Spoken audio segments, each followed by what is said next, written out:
Do you feel lonely today? Can I tell you this? You absolutely do not have to be. And I'm going to tell you how to change it. I was just out here at the lake today and I was reading some Mel Robbins and her great book on Let Them. And she was talking about the changes we go through in friendships in our life and how these friends come and go and why that happens in our life. And I thought this is something that I've seen, of course, in my own life, but I honestly have never had a time where I didn't have friends, some in a close inner circle and some that are kind of just, that bigger friend group of more than an acquaintance, but not your best friend. And I think the reason that is because when I do any kind of strengths finder test or personality assessment, it always comes back with whatever they want to call their version of the word. Strengths finder calls it woo is my number one ability.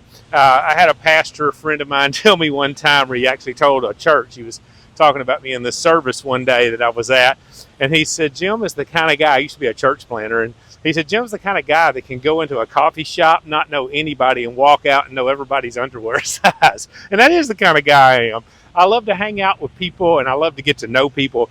And the reason I'm telling you this is not to brag and say, hey, I've got it. That's just my natural gift. That's who I am at my core. Not everybody has that gift, and I get that. We're all gifted differently, but when I look at how I use that gift, I do some things that Mel was hitting on about making friends that I just kind of do naturally. But I promise you that if you'll do this and you're lonely, you will make friends. And she gave some simple little tips in her book, but here's kind of how I do it in my own life. I'm truly interested in people. And if you get interested in people, you kind of let go of the need to make friends. In fact, I've narrowed my friend group. I don't want a lot of friends. I want a close knit group. There, my wife and I have a couple of people we hang out with every weekend, and that's kind of our best friends, And then I have work friends, of course, that I'm close with.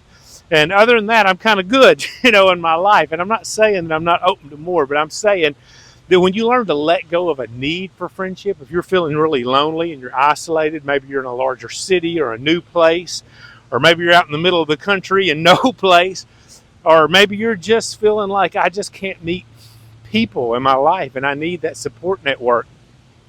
Here's a simple tip.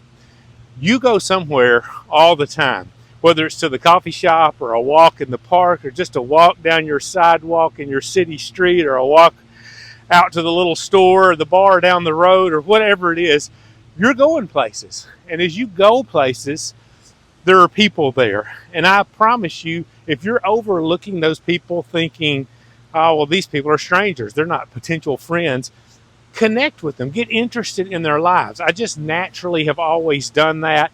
If somebody's wearing a unique shirt, I will open my mouth and say something about it. I'll say, hey, I like that shirt, man, that's cool. What is that?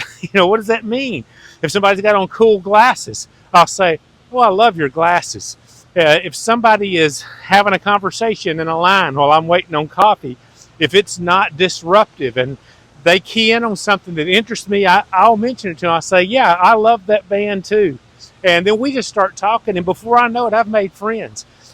I'm 55, y'all, and I go to a coffee shop regularly, and I don't even think about this anymore. I didn't know anybody in that coffee shop a few years ago, and my wife and I started going there when we moved into this area, and now we've been going there for years. And my buddy was joking with my wife the other day, and he said, when Jim goes into Paradigm, he said, everybody comes over and talks to him. Everybody knows him there. He said he doesn't have to have his name called for the food. They just bring his food over to where we're sitting in his coffee. And it's not because I'm special. It's just because I make friends with people everywhere I go because I truly love people.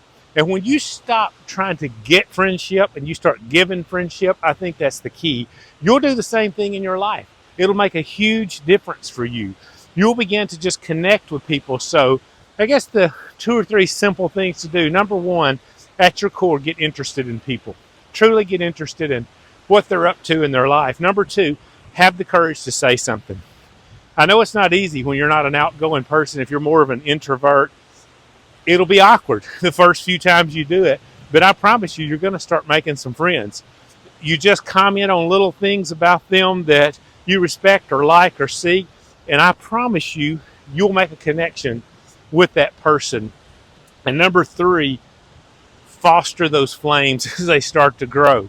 You see that person at the coffee shop or the bar down the street or on your walk in the neighborhood or down the city street again, and you've already had that conversation about how you like their shirt. Just give them a point and say, Led Zeppelin's guy. That's what's on his shirt, And whatever you do, you will begin to forge these relationships because people like to be acknowledged, people like to be seen, and people are looking for the same thing you're looking for. They're looking for intimacy in their lives. And when we give that to each other, we're in our purest form of our soul. Feeling a little lonely today? You don't have to. Go out today and make a friend.